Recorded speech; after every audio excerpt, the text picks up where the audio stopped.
Hi everybody. I just wanted to make a video as promised about intermittent reinforcement or intermittent conditioning.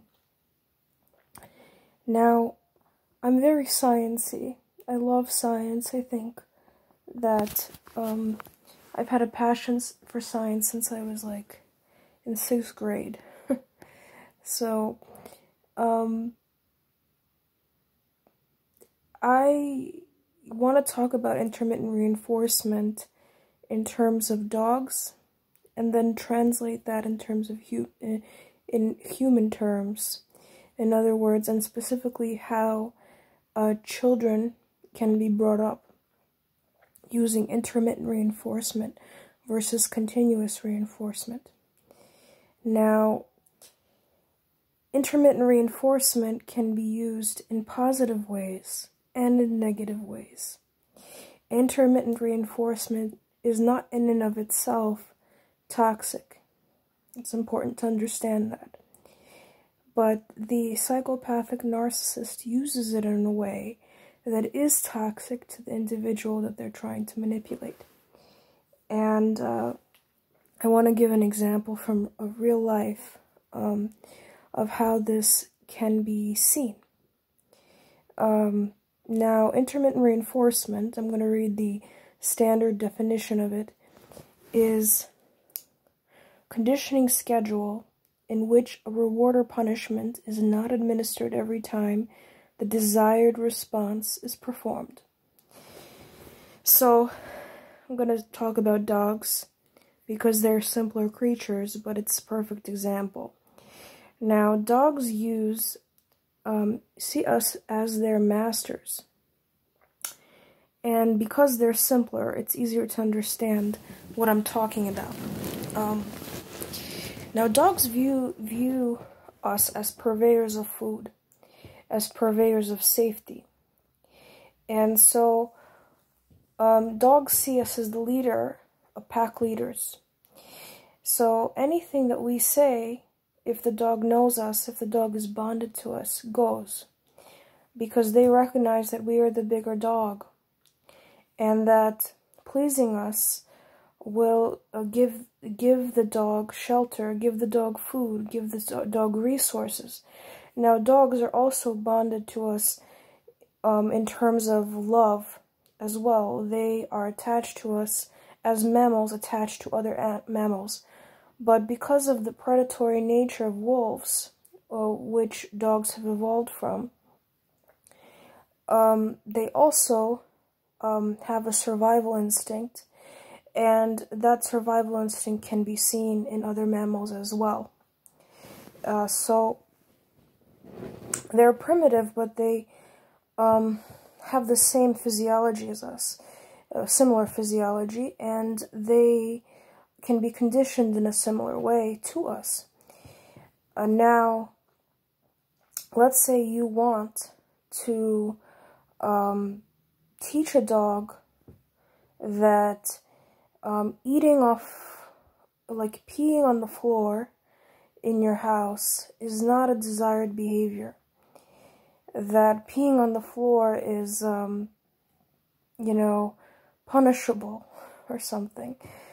Now, there are two kinds of schedules you could use. You could use continuous reinforcement, or you could use intermittent reinforcement.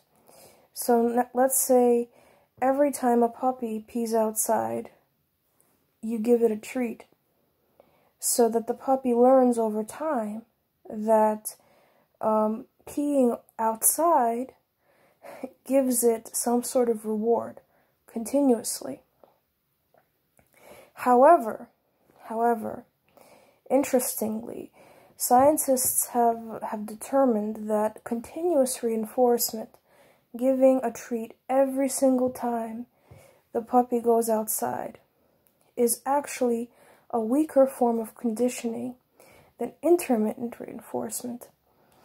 And this means that when a puppy goes outside once, and you give it a treat, and he goes outside again, you give it a treat, and again you give it a treat, But then on the 4th try, you don't give it a treat. On the 5th try, you give it a treat. On the 6th try, you don't give it a treat.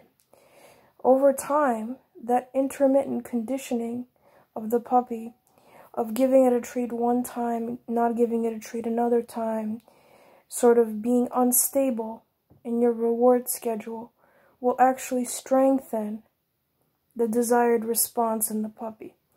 So the puppy will be more incentivized not to pee in the house and pee outside than it would be if you would use a continuous reinforcement schedule, right? So, in other words, if you want to strengthen a behavior, if you want to give that puppy the signal that their behavior is desired by you, the master, the leader of the pack, you have to do so intermittently.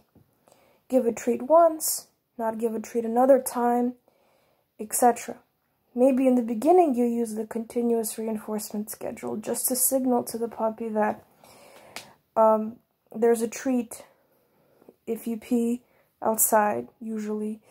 And then you change it to an intermittent schedule. The flow of dopamine in the brain reward system of the dog will actually flow faster, meaning that they will know in their mind that a treat is coming, and they're going to get more excited for that treat if you condition the behavior intermittently.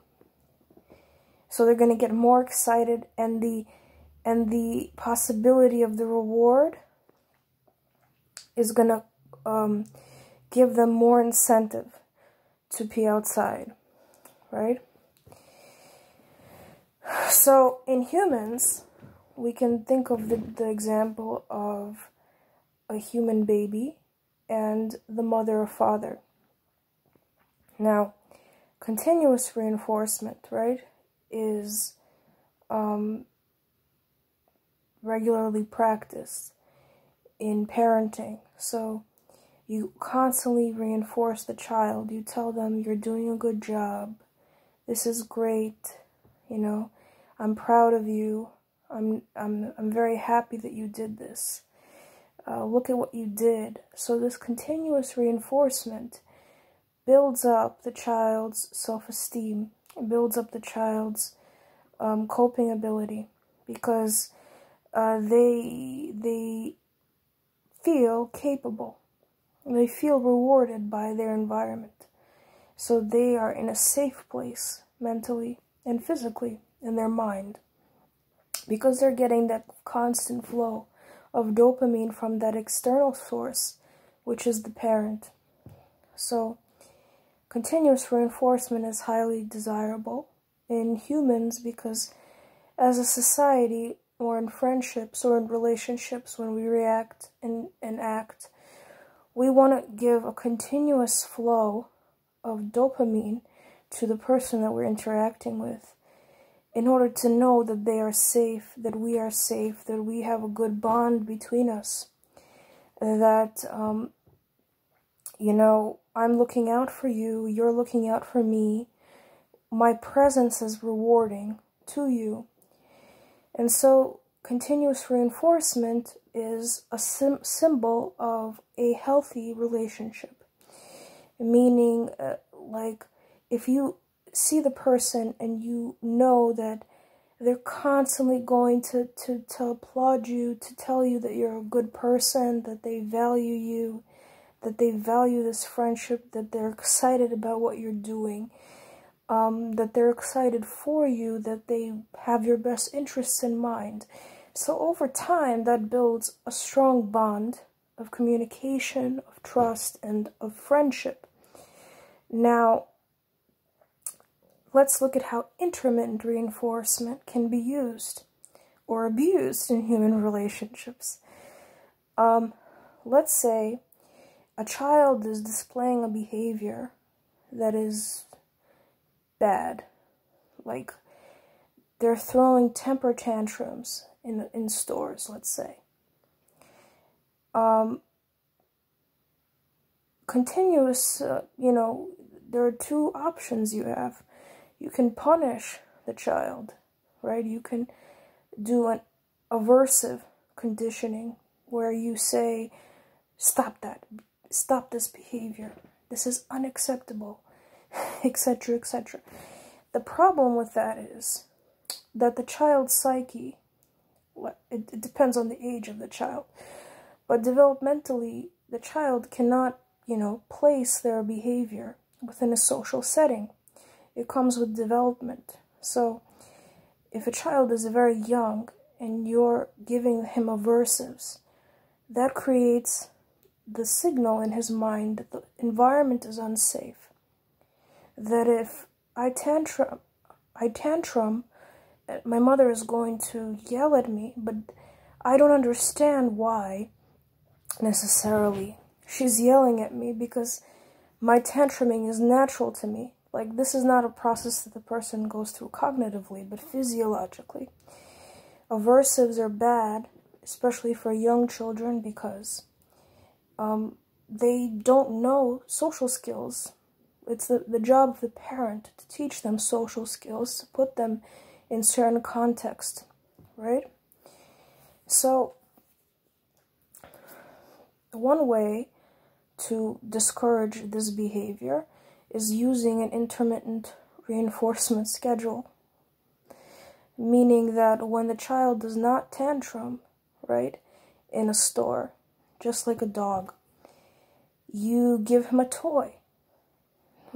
When he doesn't tantrum the next time in a store, you don't do anything. Then the third time he doesn't tantrum, you give him a toy. So the behavior of not tantruming, right, is strengthened more than if you were to give him a toy every time he doesn't tantrum. So that is a positive way of using intermittent reinforcement.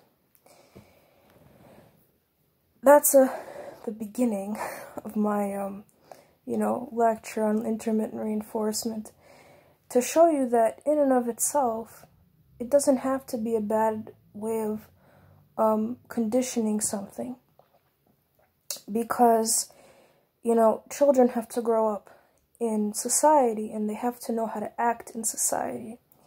So if you use intermittent reinforcement schedules where one time you reward and the next time you don't reward, in order to strengthen positive behaviors that are desirable, that is a positive way of using intermittent reinforcement as opposed to punishment, because punishment, especially in early years, is not necessarily the safest way to make children feel secure in their bodies in the long term. So stay tuned for my second video on intermittent reinforcement.